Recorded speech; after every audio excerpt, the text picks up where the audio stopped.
मुंबई ही राज्याची राजधानी आणि देशाची आर्थिक राजधानी इतकंच फक्त तिची ओळख मर्यादित नाहीये, तर राजकीय दृष्ट्याही मुंबई प्रत्येक राजकीय पक्षासाठी अत्यंत महत्त्वाची आहे।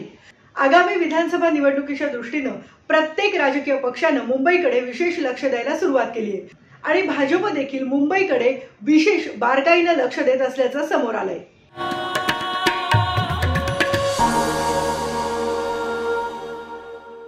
मुंबई ही देशाची आर्थिक राजधानी किंवा राज्याची राजधानी इतकंच नाहीये, तर मुंबई राजकीय दृष्ट्या देखील प्रत्येक राजकीय पक्षासाठी अत्यंत महत्त्वाची आहे आणि म्हणूनच आगामी विधानसभा निवडणुकीच्या दृष्टीने प्रत्येक राजकीय पक्षाने मुंबईकडे विशेष लक्ष द्यायला सुरुवात केली आहे। भाजपही त्याला अपवाद नाहीये। भाजपने देखील मुंबईसाठी विशेष रणनीती आखायला सुरुवात केली आहे। विधानसभेसाठीचं भाजपचं हे मिशन मुंबई कसं असेल, याची थोडक्यात रणनीती कशी असेल हे आपण या व्हिडिओतून जाणून घेणार आहोत। भाजपचे सहप्रभारी अश्विनी वैष्णव हे मुंबईकडे विशेष लक्ष देणार आहेत। भाजप आणि राष्ट्रीय स्वयंसेवक संघ मुंबईतल्या जागांसाठी एक सर्व्हे देखील एकत्रितरित्या करणार आहेत। महत्त्वाचं म्हणजे या जागांमध्ये मुस्लिम बहुल मतदारसंघ ज्या परिसरात आहेत त्यांचा देखील आढावा घेतला जाणार आहे। अगदी उमेदवार निवडीपासून ते प्रत्येक गोष्ट बारकाईने केली जाणार आहे। लोकसभा निवडणुकीमध्ये जागा वाटपाचा खूप गोंधळ झाला होता आणि महायुतीतल्या जागा वाटपाच्या या गोंधळाचा फटका सुद्धा भाजपला बसला होता। त्यामुळे आधीपासूनच जागा वाटप निश्चित करावं अशी कार्यकर्त्यांची मागणी आहे आणि त्याला अनुसरूनच हा सर्व्हे केला जाणार आहे। मुंबईत विधानसभेच्या 36 जागा आहेत। या सगळ्या जागांसाठी विशेष बैठकाही होणार आहेत। लोकसभा निवडणुकीमध्ये सर्वाधिक मताधिक्य मिळालेले मतदारसंघ आणि मताधिक्य न मिळालेले मतदारसंघ अशी वर्गवारी करण्यात येणार आहे। त्यानंतरच रणनीती ठरवणार असल्याचं सांगण्यात येतंय।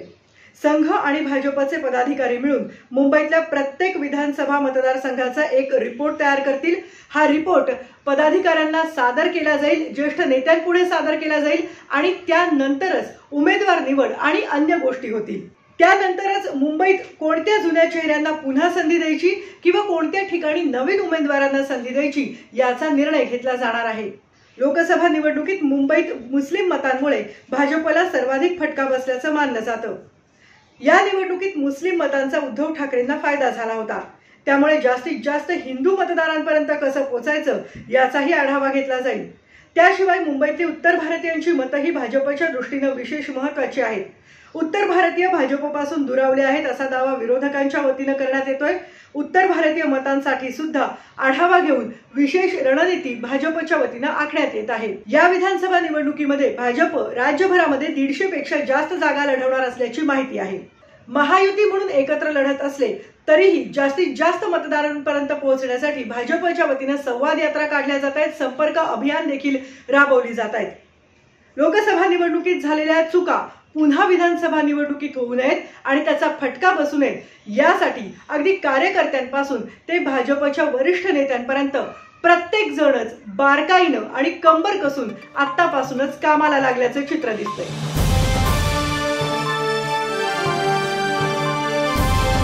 समाजकारण, प्रशासन आणि राजकारणातल्या अचूक विश्लेषणासाठी बखर लाईव्हच्या सोशल मीडिया प्लॅटफॉर्म्सना लाईक, फॉलो आणि सबस्क्राईब करा।